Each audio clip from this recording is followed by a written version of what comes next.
Inaalam na ng mga otoridad kung sino ang may-ari ng mga bangkang ginamit umano ng mga kidnapper na tumangay sa 2 dayuhan sa Tawi-Tawi. Naglagay na rin ng naval blockade ang militar para hindi maipuslit ang mga bihag sa Sulu na kilalang baluarte ng mga Abu Sayyaf. Pero sa ngayon, wala pang ransom demand para sa 2 dayuhan. Balitang hatid ni Chino Gaston. Ang mga ibong ito nakuha sa video ng wildlife photographer na si Ivan Tarenas ang dahilan sa pagpunta sa Tawi-Tawi ng mga dayuhang birdwatcher na sina Lorenzo Vintigera at Ewald Horn. 3 araw nilang binantayan sa gubat ang mga ibong tulad ng Tawi-Tawi Brown Dove, Sulu Hornbill, Blue-winged Rackettail at Sulu Bleeding Heart bago sila dinukot ng mga armadong lalaki na kung alas 12 ng tanghali nitong Miyerkules. Sa videong ito, maririnig pang nag-uusap sina Tarenas at Horn habang kinukunan ng video ang isang Blue-winged Rackettail. This one is in the open.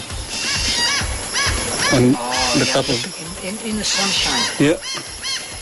Wow. Perfect. Wow.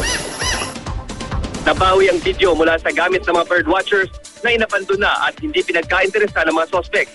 Patuloy ang paghahanap sa mga kasamahan ni Tarenas sa mga bundok at karagatan ng Tawi-Tawi. Humigit kumulang 1 oras sa karagatan ng biniyahe ng GMA News para marating ang bayan ng Panglimat Sugala kung saan dinukot si Tarenas at ang 2 niyang kasamang dayuhan.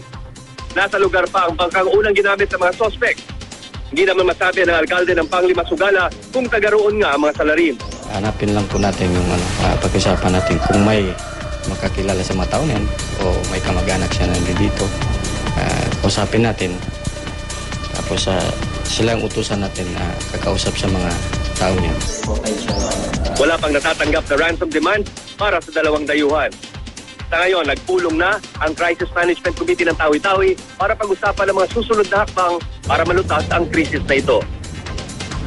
Mula rito sa Tawi-Tawi, Chino Gaston, GMA News.